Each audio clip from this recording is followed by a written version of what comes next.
que é a rotina dessas viagens? O que que vocês fazem durante a tarde, durante a noite? O que que vocês levam de mantimento? Como é que é o dia a dia mesmo navegando? Pois é, a gente prepara muito bem o barco antes de navegar. Então você tem que levar tudo que você vai consumir, desde água, por mais que o barco tenha tanques de água, você leva água potável, porque pode acontecer do tanque se contaminar com água salgada ou contaminar com combustível, pode acontecer do tanque furar e você perder toda a água. Então no meio do Atlântico, depois de 10 dias de navegação, tem Podia mais 10 acontecer pela qualquer frente coisa. ainda.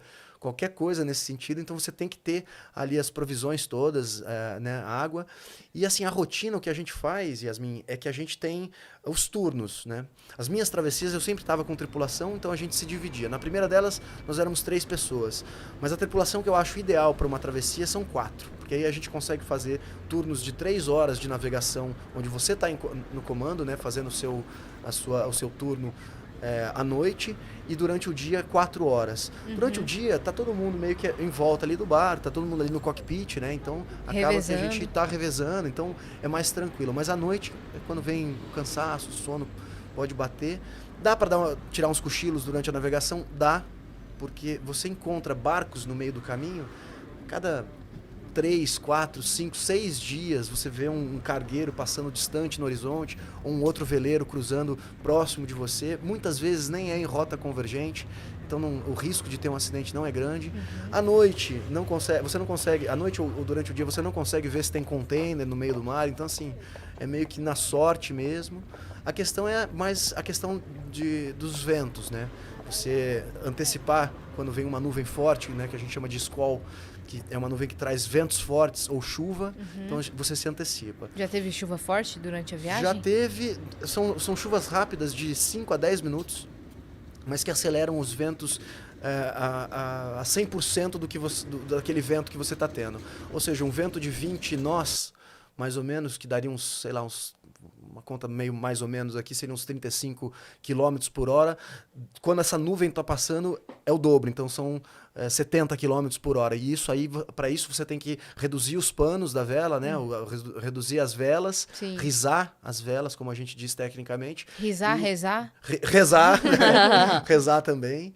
E a condição do mar também. Você perceber que assim, o mar está muito mexido, vamos tentar pegar uma proa um pouquinho mais a favor da onda, né? Na direção que aquela onda está. Então você vai se adaptando. E a rotina ela acaba sendo, por mais que você tenha tripulação num barco, eu acho que a viagem, a experiência navegando e cruzando um oceano é muito pessoal. É muito de cada um. Por exemplo, eu conto a história da Sofia e do Beto, que estavam comigo na primeira travessia. Ela passou mal, ela enjoou a viagem inteira. Os 21 dias, assim, sei lá, se 2, 3 dias ela teve tranquila, foi muito. Caramba, coitado. Então, pra ela mexeu muito, sabe? Assim, Não levou vonal.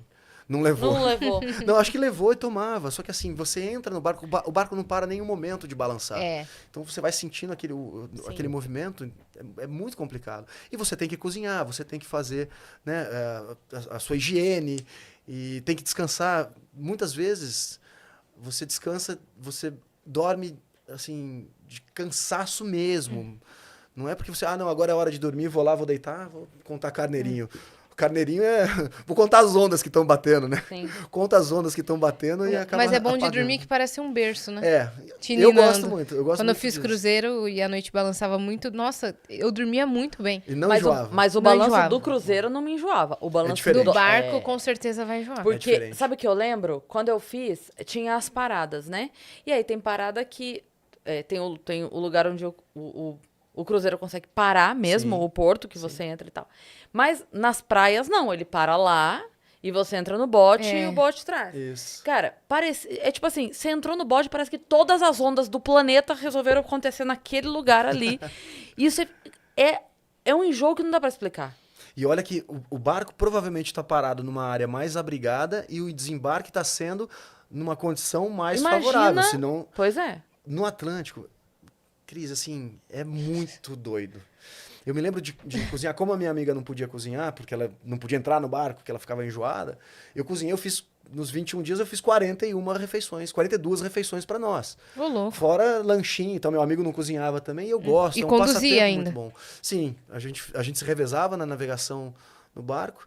Tivemos um problema com o piloto automático, as baterias não carregavam suficiente, né? Os painéis solares não carregavam suficientemente as baterias, então não tinha como a gente manter o piloto automático, especialmente à noite, que não tinha fonte de energia nenhuma, né? Solar, para a gente poder ter um Putz, descanso. grila, hein? Foi muito puxado, mas eu gostei que foi a primeira experiência que eu tive, né? Numa travessia. Então eu aprendi muito nisso. A gente levou o barco 85% da viagem na mão, ou seja, conduzindo a roda de leme. E geralmente não é assim. Geralmente você está ali, o piloto automático trabalhando e você está monitorando. Para reduzir as velas, você vai lá, puxa os panos, né, puxa os cabos, recolhe as velas, coloca mais vela, tudo mais. Mas no final das contas, essa travessia me ensinou muito. E quando você chega, aquilo que eu falei, o prazer de você ter conquistado, atravessado aquele mundo de água e o mundo de emoções. Muita gente me visitou na travessia, sabe? Nos pensamentos. Quanta coisa que eu lembrei, quantos momentos que me vieram à mente. E você fica sem comunicação de celular? A gente tem... geralmente a gente leva o telefone satelital. Hoje em dia a gente leva mais um modemzinho que conecta a internet. A gente tem internet que é muito, muito precária. Dependendo do plano que você faz, tem planos de internet que você consegue tem até agora baixar Starlink, vídeo. né? Com Starlink vai mudar muito. Muito. Porque vai ter alta velocidade no mar. Mas até então a gente tem aquele telefonezinho ou o modem da Iridium, né? Que você paga uma nota nele e é caro para você conectar. Então, assim, ligação telefônica eu fazia para minha mãe a cada 3 dias, né? Aí ligava, ô mãe, tá tudo bem e tal. Nessa dos Açores para Inglaterra, tava tendo uma tempestade. E eu tinha combinado de ligar a cada 3 dias para minha mãe. E aí liguei um dia antes. E ela não atendeu, né? Porque ela não tava esperando que eu fosse ligar. Pra quê, né? Ficou desesperada. Falou assim, por que o Max tá ligando? Tá tendo uma tempestade. E depois não conseguia falar. Aí tava quando eu falei com ela, né? No dia seguinte... Porque aí eu deixei falar, depois eu ligo pra ela. Aí ela falou, Max, eu tava desesperada porque eu não tinha um GPS pra te acompanhar. Às vezes a gente tem né, um sistema que a pessoa pode acompanhar o barco, onde ele tá no meio do Atlântico, mas não tinha e tal. Minha mãe tava desesperada. Falou, ai, Max, eu já tinha falado do seu irmão e não sei o que, coisa e tal. Acho que eu matava minha mãe. Eu infartava minha mãe se eu fosse. Toda vez que eu falo pra minha mãe, eu vou cruzar o Atlântico de novo, ela, ai, mas Max, de novo, precisa. Eu falo, mãe, mas só essa vez vai ser legal e tal, não sei o quê.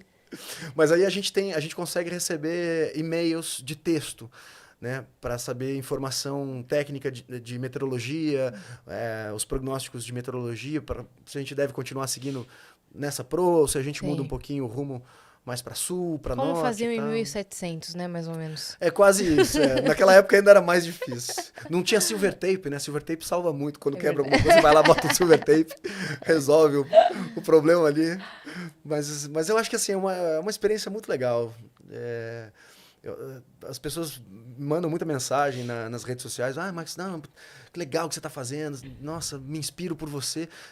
Talvez não seja para todo mundo esse estilo de vida. Talvez a pessoa...